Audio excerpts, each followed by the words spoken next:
We're working for quite a while now on CRISPR-Cas, and when we talk about CRISPR-Cas, then it was already mentioned, there are two aspects that are always considered. One thing is that it is an adaptive immune system in bacteria, so there's a clear role that it has in its environment, and our main focus is understanding this role. And I think it helps to actually understand what it is doing and what is it doing in nature. And so I will talk a little bit about this one, and then of course it suddenly burst into fame within the last 2 years because this tool that the bacteria have was then used by humans and then used in human cells, and is now a really popular way to manipulate DNA in eukaryotic cells, and I will also go into this and how those things are connected. And so CRISPR-Cas in nature we find in a group of organisms called prokaryotes. And so prokaryotes encompasses two domains of life. So those are the bacteria, E. coli, you might have heard. These are some archaea. Archaea have a lot of those systems. They look very similar like archaea, like bacteria that behave more like eukaryotes in several ways. So it's a very interesting group of organisms that we are very interested in. And those two domains of life together make up the prokaryotes, and those are the domains that have CRISPR-Cas. So the third domain of life are the eukaryotes, which is plants, animals, humans, and there are no CRISPR-Cas systems in those organisms, so humans do not have it. And so we're talking now about bacteria and archaea, and a few decades ago, Barney Whitman had a famous PNAS paper where he tried to kind of guess the number of prokaryotes on Earth. And so he came up with the number 5 times 10 to the 30. So there's already an enormous amount of bacteria and archaea on Earth. So of course, if you look for humans, we have about 7 billion bottoms, so it's vastly outnumbered by prokaryotes.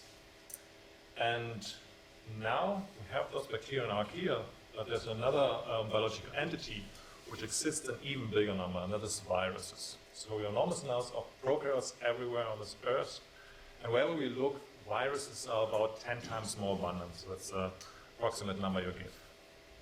And now if we look at these numbers, we need to consider that these biological unities on Earth, they have to co-evolve, so they coexist. And so we have the humans here, about 7 billion humans. Then we all know that we coexist with bacteria and viruses. So with viruses, obviously people probably in this room recently had a cold or anything, so we know we are battling with viruses. My children just last week came from kindergarten, had scarlet fever, so they were battling with some bacteria. And so bacteria and viruses can be good for us, they can help us a lot, we need to have them, but obviously they can also be bad and can make us sick. So humans have immune system, you know your immune system, you know antibodies to actually battle against viruses and bacteria. Now we put those numbers where I said like that they're about 5 times 10 to the 30 of prokaryotes, and they're outnumbered by a factor of 10 by viruses. And then it gets important that those two actually battle with each other. So they co-evolve, they have friendly relationships, they have problematic relationships, and there are a lot of viruses that try to kill bacteria. And there's a lot of bacteria in there and a lot of viruses, and they need to react to each other. So they try to kill them, they try to prevent being killed. And this is one of the driving forces of evolution. So we have this interaction, it's an interaction that goes life and death. So the bacteria here invent new things to prevent the viruses invent new things to be able to still infect them. And there's a lot of invention in the genetic material going on in those entities about just being able to evolve faster, evolve better than the other entity. So, and this era is also where we have immune systems in bacteria to prevent viral attacks. And so they have invented a lot of different immune systems, and we often have this immune system then used for other purposes. And there are different mechanisms how bacteria can defend themselves against viruses. So viruses that infect bacteria are called phages. And one thing that people have used for a lot of time in molecular biology is something called restriction enzymes or restriction modification enzymes. So what happens in this case, so here we have a bacterial cell wall, there's a virus or a phage attaching to this cell wall, in the cell membrane, and it injects its DNA into the virus, which might eventually lead to the lysis of this bacterium or the killing of this bacterium. And now the bacterium can have specific enzymes that recognize viral DNA, so they recognize a certain sequence of this DNA, for example, GAATTC, and whenever this sequence is present in the viral DNA, there's recognition going on, and the viral DNA is specifically cleaved, it's cut. So clearly, we have these enzymes, specific DNA cleaving enzymes invented by the bacteria to prevent viral infection. And those restriction enzymes we also use a lot now in molecular biology. And then there's a question that also will come up later. So how can this enzyme only cleave the viral DNA and not cleave the bacterial DNA? You want to kill the enemy, but you don't want to kill yourself. So you always have this self-non-self problem. And what in this case happens is that in bacteria, these enzymes, they come with a second enzyme that modifies the DNA of the bacterium. So there are little methyl groups that come to the bacterial DNA, and then the cleavage doesn't happen anymore. So we have a little bit different type of DNA, methylated DNA in the bacteria. It cannot be cleaved. Here it can be cleaved by the restriction enzyme, so you have specificity for killing only viruses by only specifically targeting viral DNA. And so I used this to introduce this non-self versus self problem. How does you have specificity of targeting viruses? And I also would like to show you this example that whenever you look at these relationships, the viruses can evolve quite fast and the viruses are clever. So they are coming with ways to prevent it. So for example, in this case, what the virus is doing, the virus is actually doing the methylation to its own DNA. So now he has methylated DNA, similar to the bacterial DNA. Now it does not get cleaved anymore. So the virus is one step ahead. So they always try to compete each other, try to get up new ways to be able to co-evolve efficiently. So you can see here, so there's one immune system, how it works. However, viruses find ways to prevent it. So we have the need for different immune systems. And one immune system that was recently discovered, and the focus of my talk is CRISPR-Cas. And CRISPR-Cas comes with those two components. So we have the CRISPR component and the Cas component. The CRISPR component was recognized relatively early. The first time it was seen in 1978. And CRISPR stands for a relatively long word. So it's clustered, regularly interspaced, short palindromic repeats. And what this word means is that this is how the genomic sequence in bacteria look like that have those CRISPRs. So the main thing is repeats. That means we have repetitive DNA elements in the genome. And you can see here, this is a repeat. So this sequence here, so every DNA sequence is made of 4 bases. You can see from C to C, and this, if you read through it, you can see that's always repeated. So this red sequence, you can find these repetitive elements in the DNA. And you can imagine that this is relatively easy to spot. So if you get the bacterial genome, you sequence it, and then you look at the genome, and you will find that, okay, there's something very strange going on in the genome. We have this element that are always repeated. So people described it, but nobody knows what it was for. So just see it, okay, there's this strange thing going on. So there are palindromic repeats. Palindromic means there are some things that can be inversed here. They are short also, and they are clustered at the same spot, and they are regularly interspaced. So that means that between these repeats, there are always elements of DNA that kind of space those repeats. And they're called spacers. And so you can see these are the similar lengths to the repeats, but the sequence itself is always variable. So you get the repeats, and in between you have those spacers with kind of varying sequence, similar lengths to the repeats. And whenever you see that, these spacers, is it any with what? in spacers? Is there any correlation structure in that, or is they really random? On first glance, they are really random. So there's no structure in it or anything. Nearly everything is permitted to be a spacer. And I will come how they get in there. But clearly the repeats, they can have some structure, they can loop with palindromes. Spacers are about random sequence. Initially, as they were discovered, people didn't know what it was. It was just sequence in between. But clearly the spacers are the more interesting things when we come to And so that is the CRISPR. And then what you find next to those CRISPRs is always a set of genes. So you have 5 to 8 genes. Nobody really knew what they are doing. And they are so associated to the CRISPR, so basically next to the CRISPR. CRISPR associated means Cas, and then we just named them Cas genes. So those are the two components, the strange CRISPR I just showed you, and then some genes coding for proteins that are always associated with them. And as you can see here, those genes that are associated with the CRISPR, they're kind of diverse. So you have a lot of different ones, you have a bit of different orientation. And people, especially Kira Makarova in 2011, they were classifying that and they were starting to get, okay, here's something interesting going on.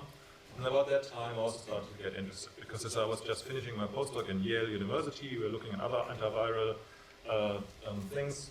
We noticed that now there are a lot of genes, nobody knew what they're doing, so it's an ideal topic to jump on working on them. So they have something to do with the CRISPR, we have a lot of different ones, there's interesting stuff to discover. And then the big breakthrough came where everybody or other people got interested as people started to understand what these spaces actually are. So as I said, they were just random sequences between those repeats. But then they looked, what kind of sequences are there? Where do I see those sequences?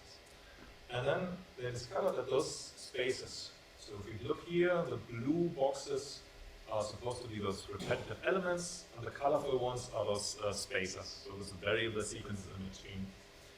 And then they looked what kind of sequence it is, and they noticed, okay, this red sequence is actually a piece of a virus. So the spacer is a fragment of a viral DNA. How did it get in there? What is this doing there? And the more sequencing is done, they noticed, okay, this one is also a piece of a virus. This one is a piece of a virus. So the species seem to be random pieces of viruses.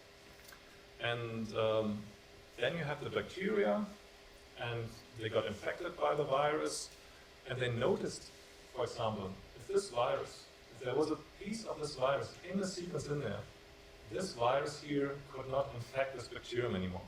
Now it got interesting. So somehow a piece of this virus in the CRISPR prevents infection by the virus where this piece comes from. And so people did the obvious experiment. They just very specifically cut this piece of the virus out, this spacer, and then suddenly this virus could infect again. So there was a clear relationship. Somehow this piece of this virus prevent the specific infection. And then it got interesting. So you know, there's something going on with a mechanism that prevents viral infection. You have a lot of those proteins that have to have a job there. Let's find out what they're doing. And that's what us and other people are doing. We're already meeting there, and we're trying to find out how this mechanism works. And by now, we know much more in the beginning. So just to give you a feeling where those CRISPRs are, as I said, they're in bacteria, archaea, and they're also quite spread all over the tree of life. So one bacterium that you might know is E. coli, it's a common workhorse in our environment. And there's a database where you can check if you find those CRISPR-Cas systems, and you can see like 40% of all bacteria have it, nearly all archaea have it, and even in E. coli, there's some strains who don't have any CRISPR, some strains have 2 CRISPRs, some have 1 CRISPR. So it's very strain specific. It's something that evolves fast, which kind of fits with a viral system because it's reacting and counter-reacting. So we have fast evolving systems in many bacteria. And this is as a first summary, what we kind of know how those systems work. And I will guide you through those individual steps there. So in the end, outside here we have a bacterial cell. So let it be an Escherichia coli cell. So it's a bacterium that has a genome, and on this genome it has a CRISPR-Cas system. So by now we've seen it before. So CRISPR is this elements, R stands for repeats, in between are those spacer elements. And we have always associated genes that have to do the job. Now this bacterium is attacked by a virus. The virus comes, the virus injects its DNA in there, and then what happens is that actually a piece of this virus is being cut off out of the viral DNA. There are 2 of these genes, make universal proteins or numbered. It gets confusing, but they are called in this way Cas1 and Cas2 because they're everywhere. And they cleave out a piece of this viral DNA. And as I told you, this thing is called a spacer. you call this one a protospacer. So it's the sequence that will become a spacer. And so this is the protospacer here, and then next to it is somewhat important, there's always a little motive. The protospacer, there's a motive who defines what can be cut out. Motive is, for example, GG, just two bases. So you can cut out nearly everything of the virus as long as there's a GG next to it. That is, everything that has a GG next to it can become a spacer. And so those two guys, they do the job. They recognize this. They use the sequence that has this motif next to it, cut it out, and in a mechanism that's not fully understood, put it into a growing CRISPR. So you can see now there's a new spacer. So we have elongated our CRISPR. This red one is the new one. Our CRISPR is now one segment longer. We have one new repeat, one new spacer. This is a process called adaptation. And then what happens is that this entire CRISPR here is transcribed. So we have a long RNA molecule that's made from this genomic element. And then there's an enzyme who cleaves within those repeats. So every repeat is cleaved. And we get a little RNA molecule that each has one spacer in it. So this repeat fragments are here flanking on the spacer. And then those Cas proteins, they build along a large complex or different complexes, take up those CRISPR RNAs. And now what this RNA can do, because it has this spacer in there, it can use this sequence to recognize via base complementarity if there's a repeated attack. So now if this virus attacks again, so here's coming again, now we have a tool to actually be able to use this RNA to screen if there is a sequence in the viral DNA. So the organism has learned, okay, this is a potentially dangerous sequence, a viral sequence, and we have now a way to recognize it. And when the recognition is successful, then the viral DNA will be specifically degraded. So I have a scissor here. Now this system is immune against the repeated attacks by the viruses. And this process is called interference. So that is the general overview how the CRISPR-Cas works. And we can go a little bit about the problems and the fine-tuning of those individual steps. I was asked about it. And so the first thing, and of course it's interesting, is this adaptation step. And so a bacterium needs to learn that this is viral DNA, so it needs to recognize it and builds it in this CRISPR. And last year, now we understand much more. So people actually look at those proteins that are involved. The group of Jennifer Doudna was successful to crystallize those proteins, Cas1 and Cas2. They have a nice structure. And this is the mechanism that it recognizes foreign DNA and cleaves at specific sites to make those pieces that then will become the new spaces. So we understand a little bit, not fully yet, how it then gets into the CRISPR, but we know this is the complex that is crucial for proper adaptation. And another thing that we understand now is that once we get this new CRISPRs, I showed you this little red spacer that gets incorporated as a new spacer. They always get incorporated, the newest one next to the promoter, or the leader that's called here. So you always put that here. And what it also gives you then is that you kind of get what I think is absolutely fascinating, I don't know anything that's comparable, that it gives you kind of a diary that's written in the genome of viral attacks. So you can see then here, if this is a piece of a virus DNA, obviously that was a virus he was battling most recent with it. And then we go back in time, and we have another fragments of viruses that he has battled in before. So you can kind of read what kind of trouble he or his population had with viruses over time by just looking at those little fragments in there. And so that it's a fascinating system. Yeah. So is there a timely sequence sort of going back in time when the bacteria is basically checking its library or this CRISPR to see what it's most recently battled with, and then going back in time to see, does that look familiar? I mean, so because of this process that new ones get built in here, so you do go back in time, right? And the bacteria, I mean, it will make all the CRISPR RNAs with all those spaces.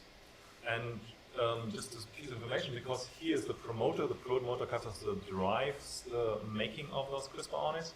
So the ones that are closest to the promoter are made in higher amounts. So you have like these ones then as CRISPR RNAs that are in high amounts. I can show you, and the older that you get, the lower you have the amounts of the spaces. And is that changing over time as well? I mean, is the number decreasing over time? Yes. So that's an interesting question. So obviously, those things can not get, as long as they want, right? So there are some organisms who have hundreds of those spaces. We have cases where you have 600,000 of those spaces, and they can really be long. In extreme cases, there can be 1% of the genome of those CRISPRs. If the organism has really problems with this virus, if the evolution allows it. But there are some organisms who need to keep the genome small, and then they're very fast, they kick out things. And they would then kick out, for example, the stuff that they don't need, or you can, of course, also recombine things. So all those things you see. But in general, if you are in the lab, if you want to make resistant, you see then new spaces always coming to the end, and you get this general trend that the most recently acquired things are at the beginning, and here are things that the population has seen earlier. And another fascinating aspect of it, I told you that those things were known for quite some while, but nobody knew what they were doing. And it's kind of counterintuitive. I mean, it should be relatively easy to see that there are viral pieces in there. And the main thing is that they didn't see it because we know so little about viruses. So if we look at those sequences in there, most of them is nothing that we ever seen before. It's nothing we've known, just because we don't know the viruses. And now having CRISPR, we kind of get a feeling of how much we do not know. You know, if we get a CRISPR with 600 of them and we know 2 of those sequences, then it means just that the other ones are also viruses that we just don't know anything about. And then we can kind of estimate like how much unknown virus population is out there, which is also a fascinating aspect. Okay, so now we have this kind of this diary of viral attacks, and we can make those CRISPR RNAs. This is something that we often do in our lab, that we actually look at how the RNAs are made, how the transcripts are made. So we do massive parallel sequencing of RNA transcripts. And basically this would be the genome, and this would be thousands of sequencing reads. And you can see if you look at the genome there, wherever there's a CRISPR, you get this nice comb-like pattern. And each of these bars is a specific CRISPR RNA, so a specific RNA that has the spacer sequence in there, and you can then evaluate how many of them are made. I just wanted to show you that you can see like the first ones, so the most recent ones, are usually the ones that are there in the highest amounts, probably right now being the ones that are most important. But we know now how they look like, how they are made, what the ends are, so we can see those CRISPR RNAs.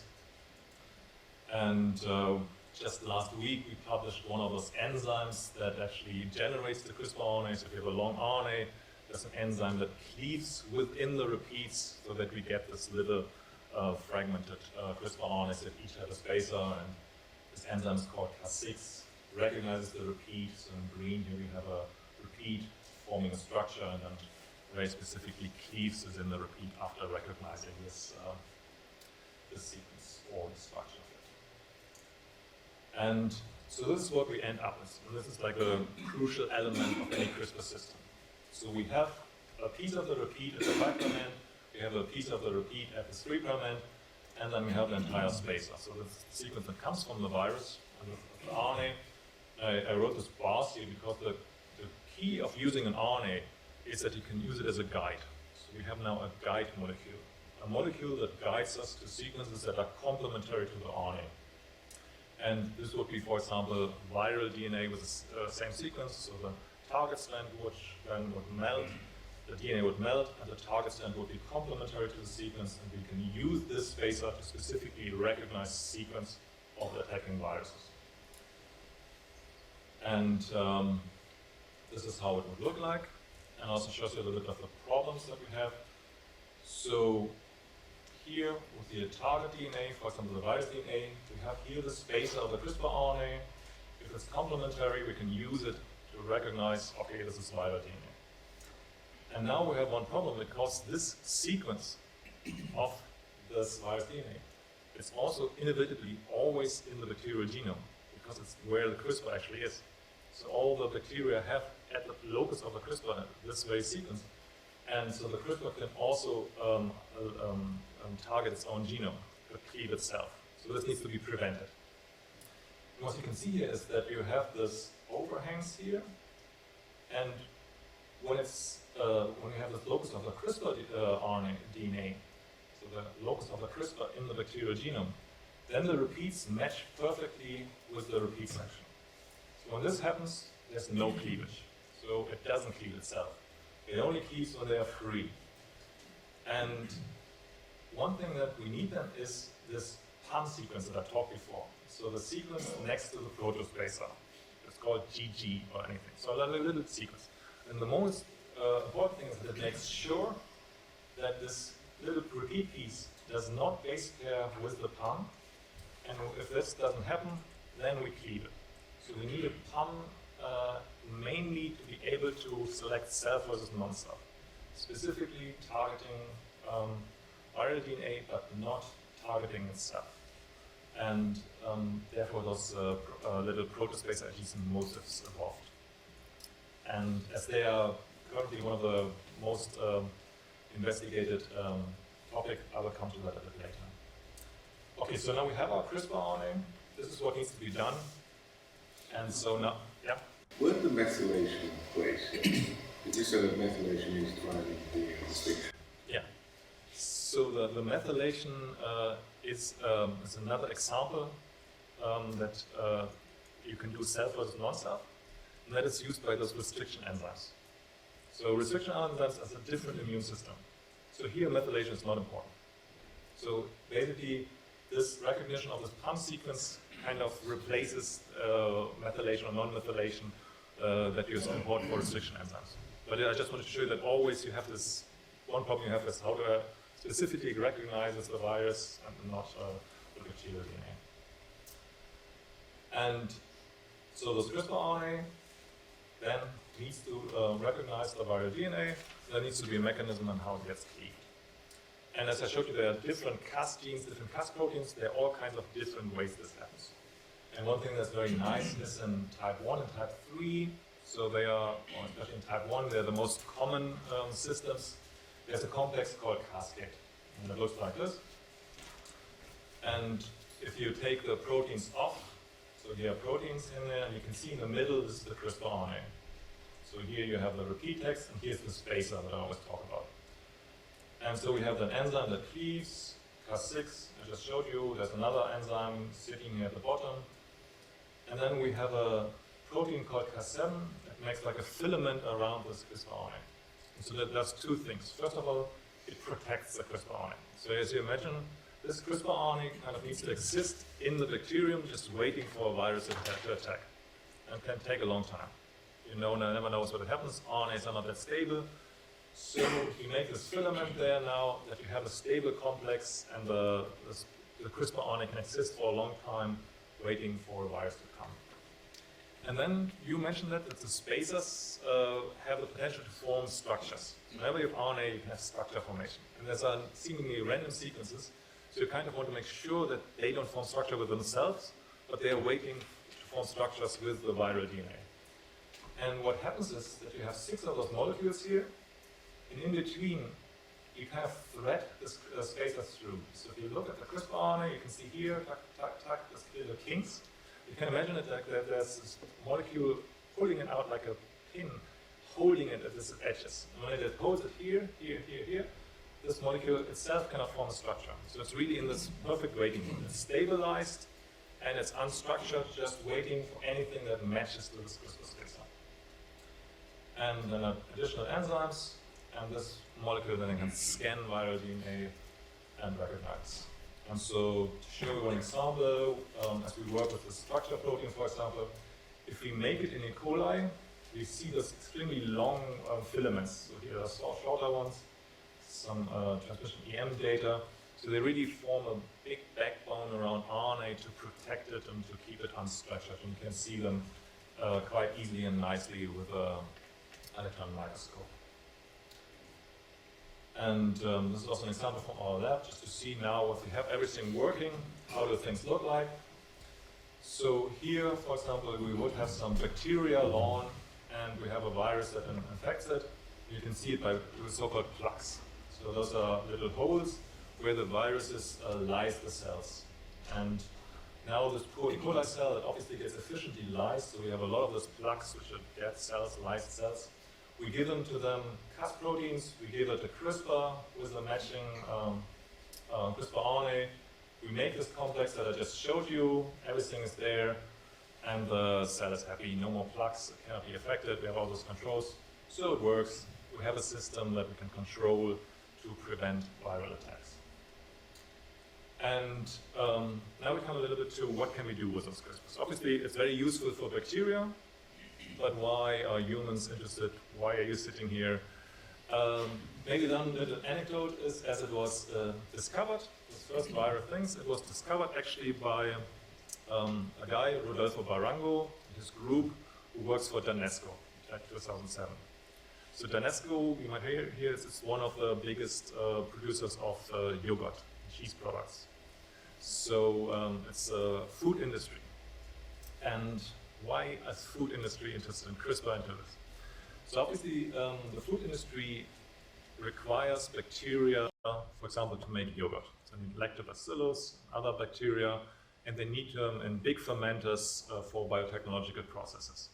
And whenever you run those fermenters and you have your biotechnologically important bacteria, eventually, as I said, there will be virus coming and will ruin everything. The virus will attack those bacteria that are working for you. And so they're interested on stopping this.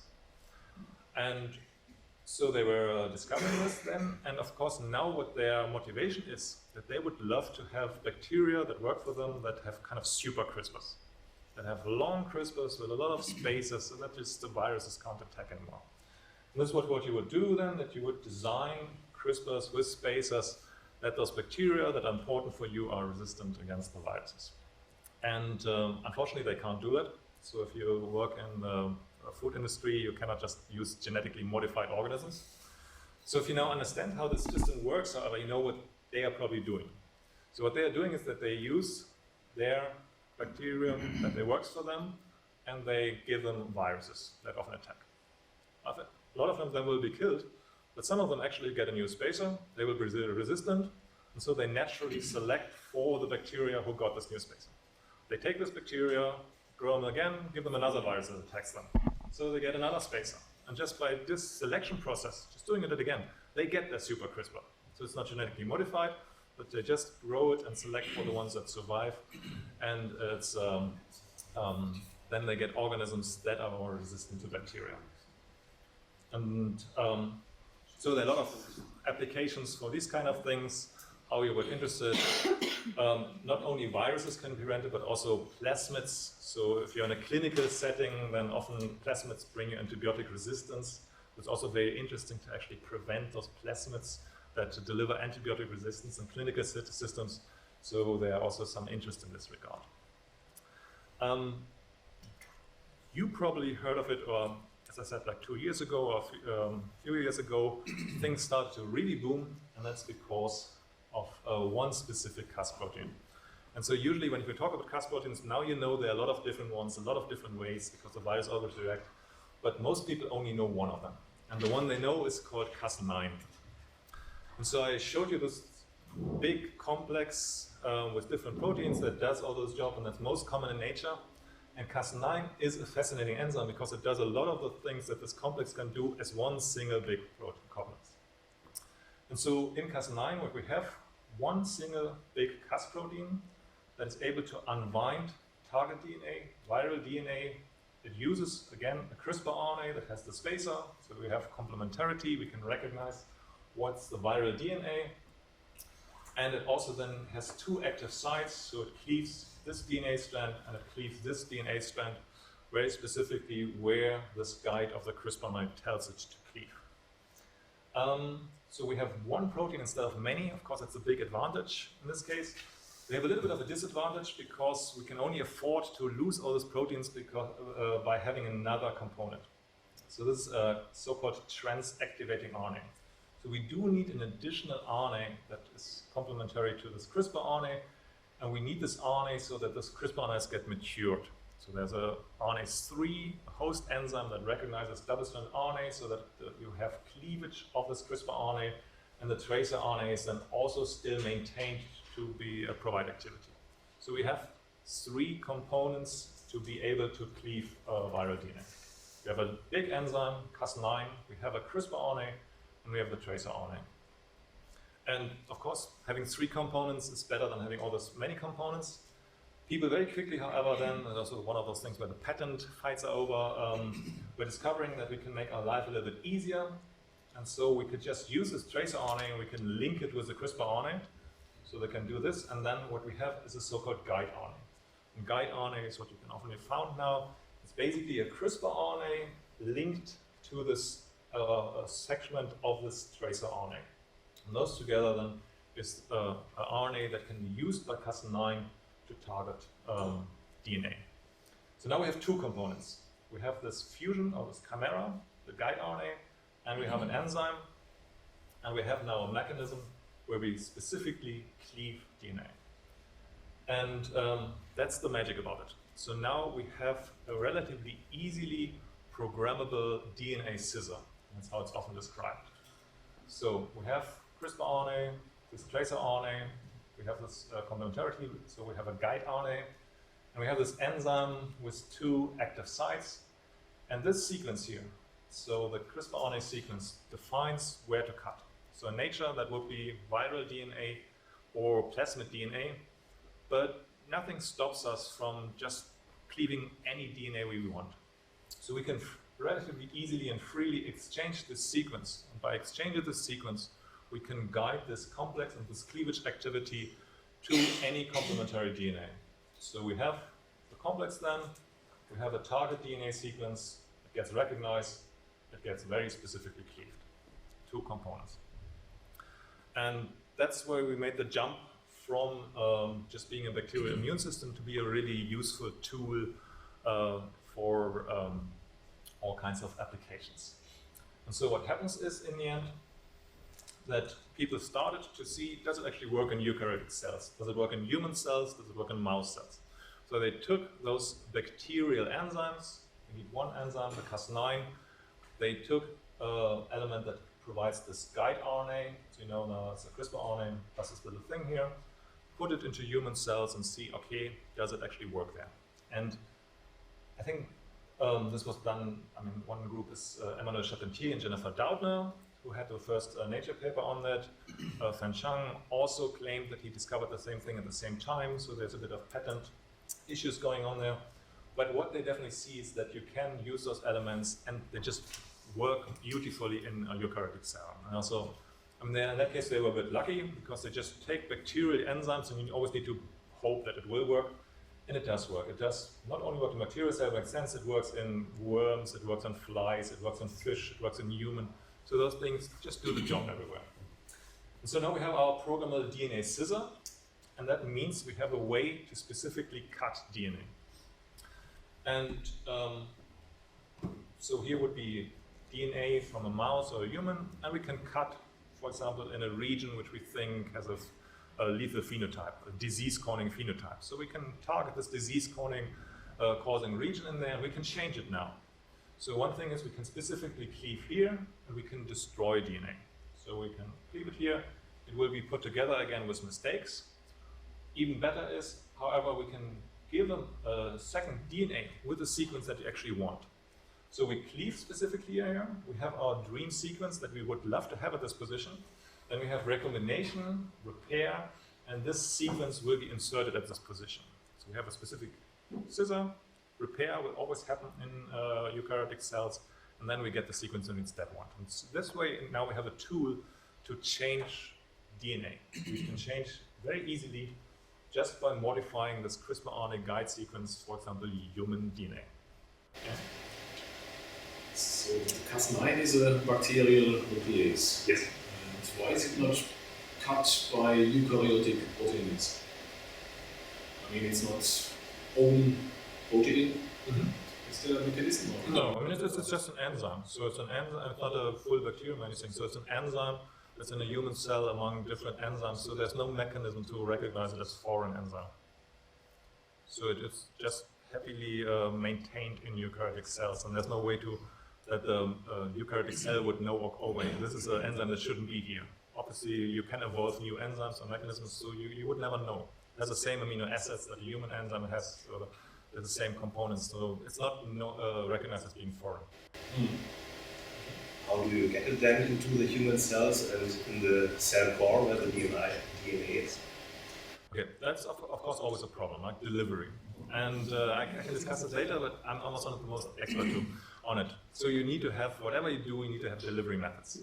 And there are ways to deliver things. You can inject DNA, you can inject, you can use viruses to deliver things. And obviously there's a lot of potential there, but you need to somehow deliver it via viruses, injection, plasmids, and stuff. So is this a mechanism that was totally foreign to eukaryotic cells? Yes. So far? Yeah, so the eukaryotic... So nature didn't do that by itself? No, so far? no. So when there was a bit of discussion going on if we have CRISPR-Cas in eukaryotes and why we don't have it. So nobody has ever seen anything like that. And probably the reason is that we have good immune systems that just do the job. I mean, we have antibodies and all things. We have adaptive immune system, and they do the job. And so we wouldn't have the need to evolve CRISPR. That comes also with some problems, as you can imagine, like especially self-less non-self. What about mitochondria? Have you ever, or was there a look if in mitochondria there is a kind of CRISPR expression or pattern, or if this could be modified, let's say? I wouldn't know that anybody has ever seen CRISPR in mitochondria. Most of the DNA has been transferred to the nucleus, and then only a few RNA. But there are also diseases where you have deletions. We can discuss it. I mean, so there's no natural CRISPR in mitochondria. About the targeting mechanism, that's something else. Just the, I mean, this cut, is it just a cut or you can actually take a piece of the DNA out? No, so it's a cut. It's just a cut? Yeah, it's a cut. So, in this case, blunt end. So we can discuss the details about it. So, I mean, in the end, if I present the slide, then usually you have this little innocent arrow here, but I guess this arrow is why I'm standing here, right? So you wouldn't invite me if it was a fascinating thing that bacteria fight against viruses or anything. But of course now we have something where we can manipulate human cells. It was mentioned, there are patents about it. Is it allowed? At what stage can you manipulate human cells and work? So this is where a lot of the interest is going on now, because it works in humans. And a little bit about how it works there and how editing is done. So in this case, what we would have in most systems would be a genome engineering tool. So we have Cas9 cleaving. There are two catalytic sites, so we cleave both strands. We have a blunt cut here. And in human cells, what happens with the blunt cut is that it gets repaired. So there's a called non-homologous end joining, and this repair always puts mistakes in, puts additional nucleotides in, so we would destroy things. So just cutting in will destroy an open reading frame or will destroy a gene. And we can give the donor DNA, where we have parts of the DNA that overlap, and the part that we want to get in there, repair. So if we have a precise cut and the donor DNA, we can have homology-directed repair, and we could put DNA in there. So CRISPR-Cas9 will always just make a cut, but either this repair mechanism or providing a DNA will then just have different outcomes depending on how we want to repair the DNA. Now there's some problems with it, of course. You want to be specific, you just don't want to cut anywhere in the genome. You want to also be more careful with the genome engineering. And there are a lot of people working on optimizing this. One nice thing is that you have here two cleavage sites. You can cleave here, so it's a catalytic site, you can cleave here. And you can mutate this cleavage sites. So you can just knock out the activity by changing one amino acid. And so, for example, you can make a Cas9 enzyme where this cleavage doesn't work anymore, or a Cas9 where this one doesn't work anymore. And one nice thing is you can make a pair. In one Cas9, this cleavage doesn't work anymore, and this Cas9, this one doesn't work anymore. And so you get here a specific cleavage on this strand, and here a specific cleavage on this strand. And you have two CRISPR regions. Now you have not a blunt end, but you actually have a segmented cut because you cut in a distance. You can give the donor DNA, you have the repair, and put it in there. You can see there's an advantage here because you have more specificity with two RNAs, and you have this more directed, homology-directed repair. So this would be like one of the developments of many, how to improve the system to be more specific, to not just target anywhere. If we talk about cleavage, we also need to always, I mean, by now you know this TAM sequence, why we have it.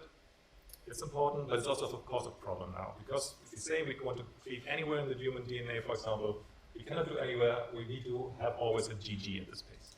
So we need to look where which sequences are where there's a GG next to it. And so people try to change the specificity of this or release it. But one of the big questions is target specificity. That I cleave it where I want to cleave, and only there, not anywhere else. And so we can do those things. So here we have Cas9 with 2 cleavage sites, here we have Cas9 with 1 cleavage site. And one thing I think that might be interesting for you, we can also have Cas9 without any cleavage site. So it would just do whatever it did before, but it just wouldn't cleave the DNA. And now we have a tool to just find DNA. So we again scan the things until we find this position that we want to find that's complementary. And then it will just sit there, because suddenly it's mutated, it cannot cleave anymore, it will sit at the specific location. And we can now fuse Cas9 with different proteins, with different peptides that can activate things that are next to it, that can repress next to things, or they can fluoresce, have fluorescence. And this is, of course, something that is for microscopy interesting, so now we can specifically, as a region of the DNA, we can target it, and we could put a fluorescent marker in there. And so those are, I think, are the things that are interesting. I think most into the Cas9 is about gene therapy, what can we do with genome engineering. We have all those different versions of Cas9, and we can use them, and we can use it to have fluorescence proteins there. And this is just one example I pulled out for you, because I thought, just to show it works, and it's not our work. So what you can do now is that you have Cas9 variants. So it exists in different bacteria, or with different Cas9s, and you could fuse them with different fluorescent proteins. And you have blue, green, red, different Cas9 enzymes, and they are all specific for their own CRISPR RNA. And now you can use, for example, 3 different CRISPR Cas9s, 3 different specific CRISPR RNAs, and you can use now different color-coded Cas9s to locate different DNA regions. We did this as a proof of principle in human cells. So we can now have the region of the human chromosome that's complementary to this one light up in red. This region would be light up in green, this one lighting up in blue. We can measure distances, and we can follow, for example, DNA. And I think there are some ways, if you use those fluorescent nuclease inactivated Cas9 to identify, to use this as a tool. And yeah, Cas9, there's a thing that's coming right now, CPF1. It's a similar enzyme that doesn't do a blunt cut, but it's a staggered cut, so that might be interesting. And people are now developing these things into new tools and applications. And that's about all that we have to tell you, how the system works, some of the potential that you can do with the system. So some of the work that I presented is from my group. We're in Marburg at the Planck Institute, especially Andre Plagens was kind of initiating the CRISPR research in our lab. So our funding agencies, and with that I would like to thank you for listening, and I'm open for any specific questions.